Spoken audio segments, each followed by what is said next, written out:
Subscribe कीजिए हमारे channel और प्रेस करें बेल आइकन और पाए हर वीडियो को देखने का मौका सबसे पहले। और इस वाणी का ऐसा कहीं प्रचार नहीं था, इसलिए यह ग्रंथ सुरक्षित रह गया।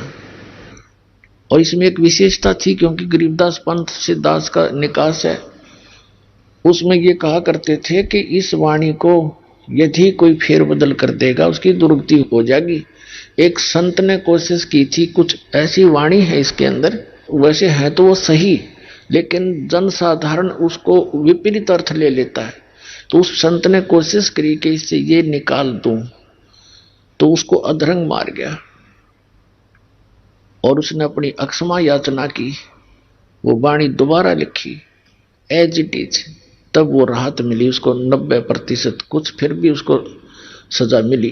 तो उसके बाद पूरे गरीबदास के पंथ में जितने भी महंत संत हैं सब इस चीज से डरते हैं कि मात्रा भी गलत ना कर दियो इसी वाणी का। ये इसलिए किस लिए किया था कि ये तो काम बिगाड़ देंगे, अपने अपने मत से ना समझ कर अपनी बुद्धि अनुसार ये सदग्रंथों का अनर्थ कर डालते हैं।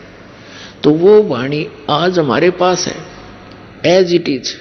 और वो गरीबदास पंथ वाले नहीं समझ सके इस परमात्मा के गुण रहस्य को, और इस दास पर दया करी उस परमात्मा ने अपने सदग्रंथों का कंप्लीट ज्ञान दे दिया। आदरणीय गीसा दास साहिब जी, गांव खेखड़ा, उत्तर प्रदेश, जिला मेरठ के अंदर, उनको भी ऐसे ही वो 7-8 वर्ष के बच्चे थे, 10 वर्ष के, तब उनको परमात्मा मिले थे एक बूढ़ा बाबा के रूप में, यानी संत के रूप में, जिंदा महात्मा के रूप में तकरीबन सबको मिले हैं। ऐसे 3 दिन तक वो गीसा दास जी भी अचेत रहे। तीसरे दिन उनकी वापस आए, तब उन्होंने भी परमात्मा की बहुत सी वाणी लिखी, लेकिन उनकी कंप्लीट वाणी भी लिखने में नहीं आई, बहुत कम वाणी लिखी गई है, वो नोट हुई उनके ग्रंथ में लिखी। अपने आत्मा जो प्रसंग चला था, आदरणीय गरीबदास साहिब जी ने आंखों देखा उस परमात्मा की महिमा का। क्या वर्णन किया है, अजब नगर में ले गए हमको सतगुरु आने, जल के बिंब अगाध गति सूते चादर ताने। अजब नगर में एक निराले देश में ले गए सतगुरु आने माने आकर, और उसको देखकर हम अपने यथार्थ मंत्र को प्राप्त करके भगवान की शरण ग्रहण करके हम सूते चादर ताने। हम तो चादर तान के सोना, मतलब निश्चिंत हो गए कि हमारा तो मोक्ष निश्चित है। भगवान मिले, पूरा ज्ञान मिला, आंखों देखा उस मालिक की समर्थता को, और इसी मंत्र से मोक्ष होगा। तो कहते हैं हम तो सूते चादर तान, जैसे कहावत है अपनी देसी हमारे यहाँ हरियाणा में कि भाई तू आज कैसे चादर तान के सो गया, कोई काम को अंत नहीं, चिंता नहीं तुझे काम की, चादर तान कर सोना यानी निश्चिंत हो जाना। तो गरीबदास जी कहते हैं अजब नगर में ले गए हमको सतगुरु आने, और जल के बिंब अगाध गति, वहां देखी परमात्मा की रोशनी झलमलाहट, हम सूते चादर ताने। हम सुल्तानी नानक तारे दादू को उपदेश दिया, जात जुलाहा भेद न पाया वो काशी माहे कबीर हुआ। अब क्या बताते हैं गरीबदास जी, कहते हैं सतगुरु शरणा आके और धर्मराज डर कैसा। कबीर परमात्मा की शरण में पूरे संत के माध्यम से, ये नकलियां के नहीं। फिर कहते हैं धर्मराज का भी डर कैसा। अब कहते हैं धर्मराज दरबार में इस काल के एक ब्रह्मांड के अंदर एक चीफ जस्टिस है जिसको धर्मराज बोलते हैं, धर्मराय कहते हैं, और वो सबका अकाउंट रखता है। जैसा जिसका कर्म है वो एज इट इज वहां उसके ऑफिस में अपने आप कंप्यूटर में यहां से फैक्स हो जाता, सबके डेली की जो रिपोर्ट है पूरे दिन रात की, और फिर वो सबका अकाउंट रखता है उसके अनुसार। उसको ऑटोमेटिक सिस्टम है उनके पास, और जो जैसा कर्म है उसको उसी अनुसार आगे उसके संस्कार में अपने आप चला जाता है। अब हमारे अंतःकरण में एक चित्र गुप्त है। गुप्त यानी हम नहीं देख सकते, एक ऐसा कैमरा लगा रखा है भगवान ने, जो हमारी सब क्रियाएं जो हम सोचते हैं करते हैं उन सब कर्मों को एक तो यहाँ रिकॉर्ड होता है अंदर, और एक कॉपी धर्मराज के दरबार में डेली फैक्स हो जाती है, इंटरनेट पे समझ लो ऐसे डल जाती है अपने आप। अब परमात्मा के विधान को समझने के लिए साइंस ने बहुत आसान कर दिया हमारा काम, ना तो कति ना दच्चो यह बात अब सारी समझ में आवे है, बुद्धिमान व्यक्ति हो गए। तो कहते हैं कबीर परमात्मा जब मुझे लेकर गए, आदरणीय गरीबदास साहिब जी कहते हैं कि परमेश्वर परम अक्षर ब्रह्म कबीर जी मुझे साथ लेकर जब गए तो यहाँ के उस चीफ जस्टिस के सामने, पहले तो ब्रह्मा विष्णु महेश के लोक में गए, तो जहां भी परमात्मा जाते थे तो सभी खड़े होकर के उनका सत्कार करते थे। हम बैरागी ब्रह्म पद सन्यासी महादेव, सो हम मंत्र दिया शिव जी को वो करे हमारी सेव। कबीर परमात्मा कहते हैं कि विष्णु जी को हमने पहला मंत्र दिया था, उनको केवल एक मंत्र, इन 500 में से एक मंत्र दिया था, हरियम नाम दिया था, वो शेष बने थे क्योंकि सभी आत्मा उस परमात्मा की है। सबसे पहले कबीर परमात्मा ब्रह्मा जी को मिले थे, अग्नि ऋषि नाम अपना रखा था, दाता ने बताया था कि मैं अग्नि ऋषि हूं। ब्रह्मा जी को सारा ज्ञान समझाया, सृष्टि रचना सुनाई, प्रभावित हुआ क्योंकि ये भी आत्मा भगवान के लिए तड़प रही है। 1000 वर्षों तक तप करते रहे, डरे डुबा दिए, काल ने उल्टी साधना करवा के इनको एटम बम बना लिया, सिद्धियां युक्त कर दिया। ये हठ योग करने से कोई लाभ नहीं होता, काल की प्रेरणा, काल का ही मटेरियल इसके अंदर संग्रह होता है, वो नहीं करना हमने। तो ब्रह्मा जी को परमात्मा मिले, सारी कथा सुनाई, बड़ा प्रभावित हुआ और बताया कि बच्चा गुरु के बिना मोक्ष नहीं होगा। ब्रह्मा जी ने उपदेश लिया, परमात्मा ने उनको ओम मंत्र दिया क्योंकि वो वेद पढ़ा करता, ओम से प्रभावित था। तो परमात्मा चाहते थे एक बार यू स्टार्ट हो जाए किसी तरह, फिर मैं इसको सही मंत्र दे दूंगा, इसका पीछा छूट जाएगा और ब्रह्मा फिर सबको बता देगा क्योंकि ज्ञान प्रचार यही कर रहा है, मेरा काम हल्का हो जाएगा। उसके बाद विष्णु जी के पास गए, विष्णु जी ने खूब ध्यान से सुना और उन्होंने परमात्मा से दीक्षा ली, उनको हरियम नाम दे दिया। सिर्फ ये देखना चाहते कि एक बार ये मेरी बात को स्वीकार करे किसी तरह। फिर शिव जी के पास गए, बड़ा सत्कार किया भगवान शिव ने ऋषि जी का, ऋषि रूप में परमात्मा का, और खूब ज्ञान सुना, सारी बात स्वीकार की और उनको ये सोहम मंत्र दिया। कबीर साहब कहते हैं सोहम मंत्र हम जग में लाए और सार शब्द हमने गुप्त छिपाए। ये सोहम मंत्र किसी भी ग्रंथ में नहीं मिलेगा, वेद गीता और पुराणों में। परमात्मा कहते हैं सोहम शब्द हम जग में लाए और सार शब्द वो तो अभी किसी को बताऊंगा नहीं, अब समय आया था वो बताने का, अब दास ने सबको देने लगे, जो अधिकारी होते जाएंगे उनको सार शब्द देते जाएंगे।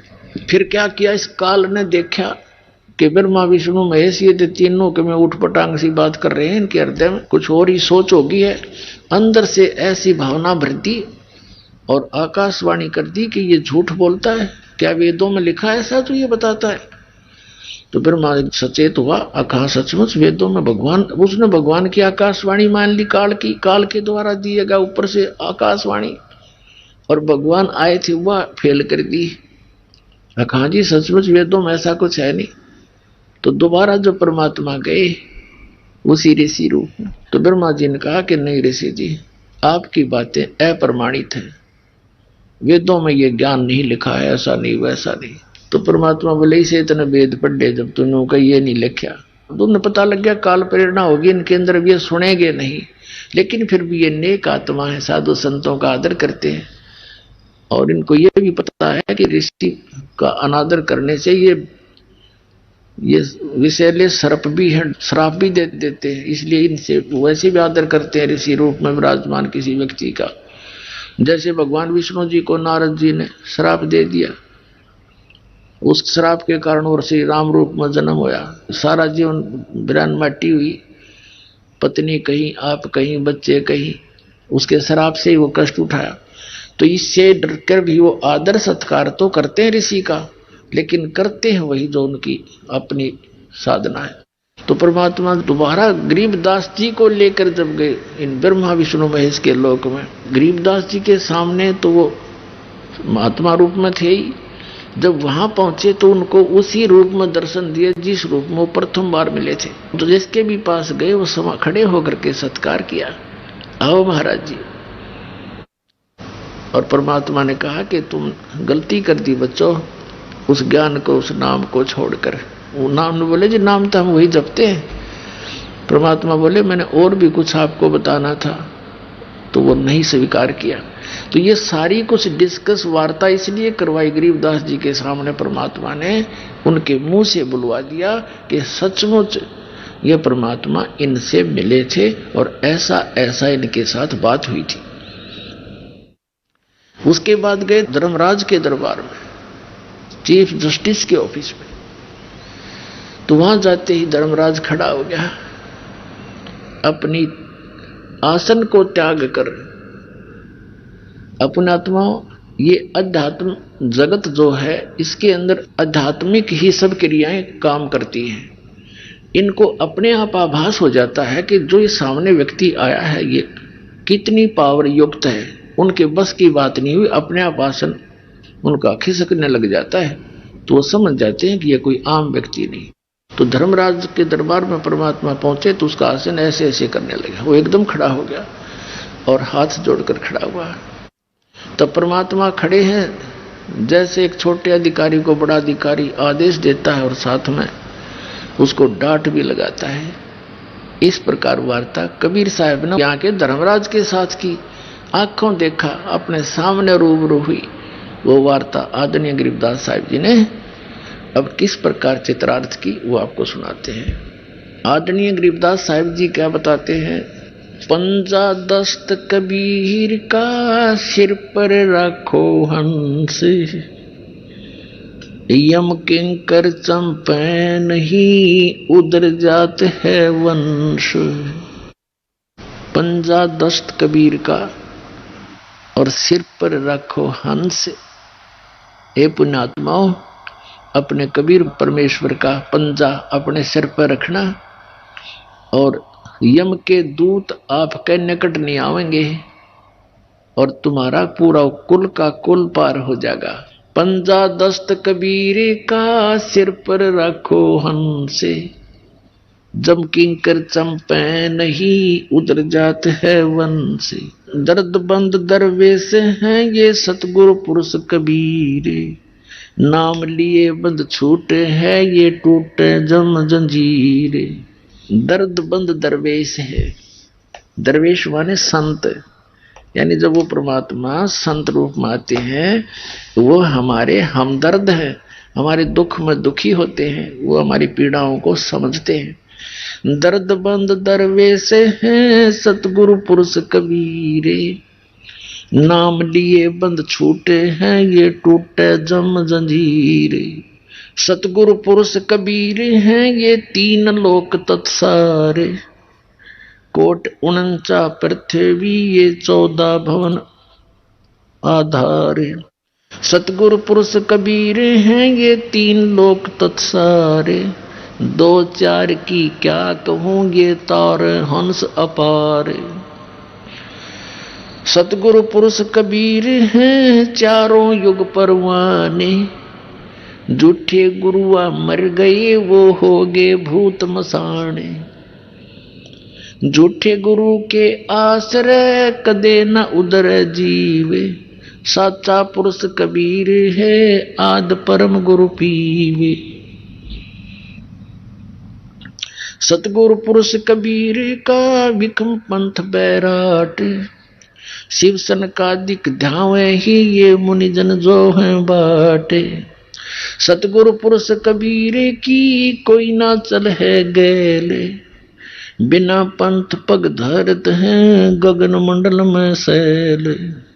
लख लख योजन उड़त हैं ये सुर नर मुनिजन संत, ऊंचा धाम कबीर का कोई न पावे अंत। अब आदरणीय गरीबदास साहिब जी अपने परमेश्वर कबीर जी की आंखों देखी महिमा कैसे चित्रार्थ कर रहे हैं। कि कबीर परमात्मा का पंजा सिर पर रखोगे, यानी उसकी शरण में रहोगे, तो तुम्हारे ऊपर यम के दूत कभी अटैक नहीं कर सकते और तुम्हारा कुल का कुल पार हो जाएगा, उद्धार हो जाएगा सबका। अपने आत्माओं, एक तो आप देखना हमारे इस कबीर परमात्मा के इस दास के माध्यम से जो शरण में आए परिवार है, उनके छोटे छोटे बच्चों से लेकर और बुढ़े तक की क्रिया देखना। छोटे छोटे बच्चे पूरा मंगलाचरण याद किए हुए हैं,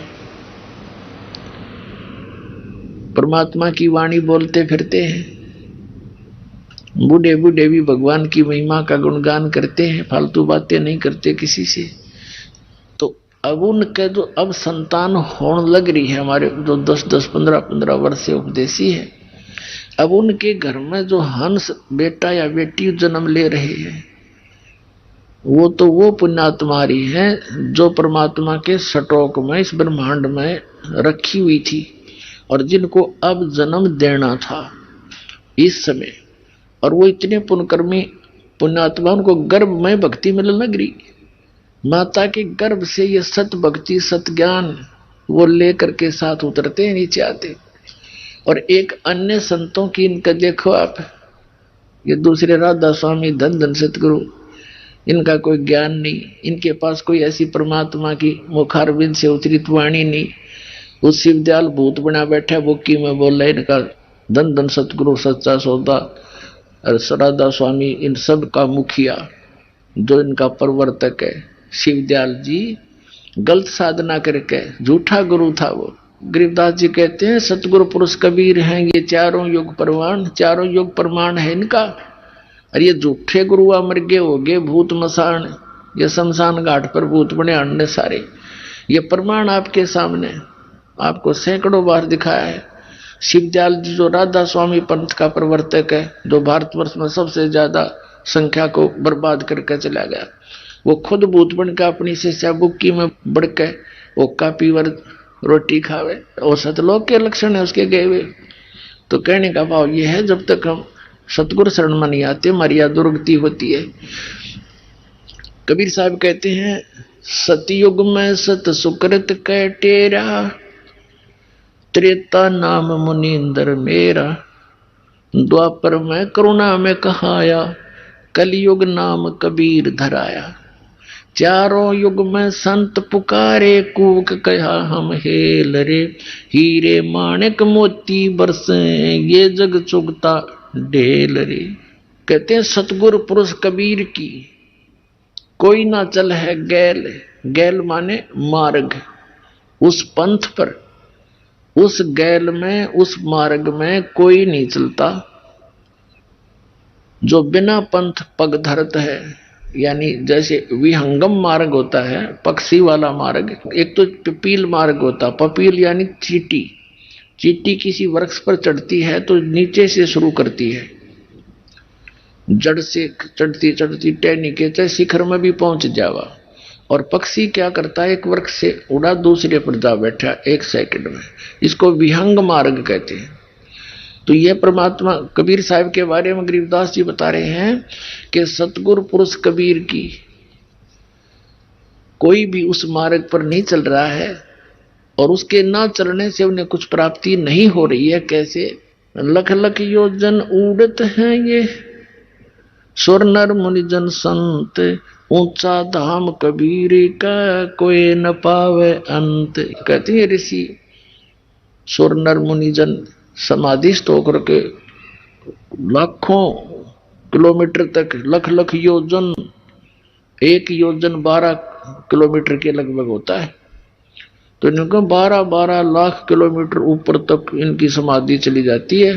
लेकिन उस कबीर साहब के धाम तक ये इस विधि से जा नहीं सकते।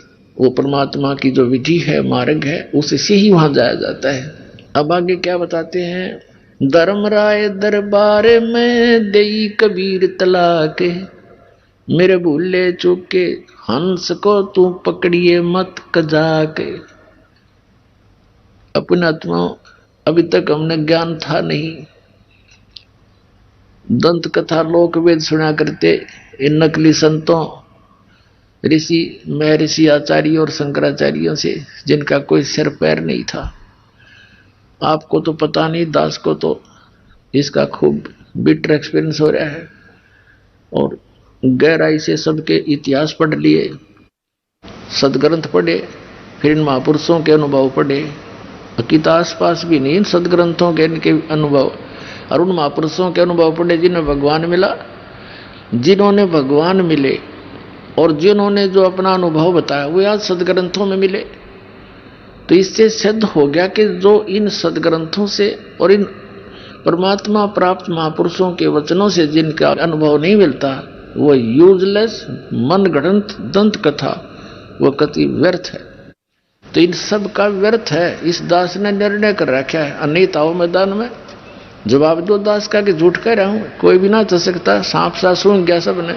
आज कोई कोने में बैठ कर दास ये चर्चा नहीं कर रहा है। इंटरनेशनल स्तर के चैनलों पर इनकी सबकी धोती सी धो दी और कोई तो सकता नहीं। बकवाद तो कितना कर लियो, लेकिन ज्ञान में बोल कर दिखा दो। ये भी कहो कि मैं झूठ बोल रहा हूं, एक शब्द कहो, प्रमाणित करके बताओ, फिर पता चलेगा। मूर्ख बना दिया सारे संसार को। तो दास जो ज्ञान आपको सुना रहा है, इस पर आपको विश्वास कराने के लिए इतने प्रमाण देता हूं कि दास जो बोल रहा है ये 100 की 100 सत्य है। अपनी तरफ से नहीं बोल रहा हूं, उन महापुरुषों की वाणी को आपके रूबरू कर रहा हूं जिन्होंने भगवान पा लिया और फिर उस जिन्होंने भगवान मिला और उनने जो ज्ञान बताया वो सदग्रंथों से फिर ये दिखाता हूं कि इनमें भी ऐसा ही लिखा, देखो जिनको तुम सच मानते रहे हो आज तक। तो फिर विश्वास आसानी से हो जाएगा। ये विश्वास होना ही कठिन हो रहा है कि कबीर इज गॉड। और जिस दिन आपका ये हो गया कबीर इज गॉड, बस बातें खत्म हो जाएगी। फिर त्या वाणी पढ़ा करेंगे, आंखों में आंसू आया करेंगे, घर घर बैठ कर भगवान की चर्चा चला करेंगी। बकवाद करते हैं सारा दिन 2 रोटी के लिए।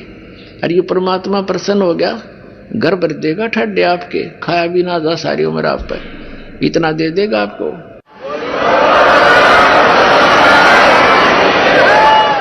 जिस माया के लिए सारा दिन कर्म बिगाड़े, हम धक्के खाते फिरे, 100 झूठ बोले और फिर भी पूरा ना पटता। तो ये परमात्मा सब कुछ कर सकता है। आपको कथा सुनाएंगे धीरे धीरे, क्योंकि इतना लंबा सिलेबस है इस परमात्मा का। 1 वर्ष में तो 1 ही प्रमाण का नंबर आता है। धीरे धीरे सारे सुनाएंगे। CD ले जाया करो, पुस्तक छाप रखी भक्ता इन पढ़ा करो। तो ये सारा कुछ मिलाकर अपना कंप्लीट कोर्स करो।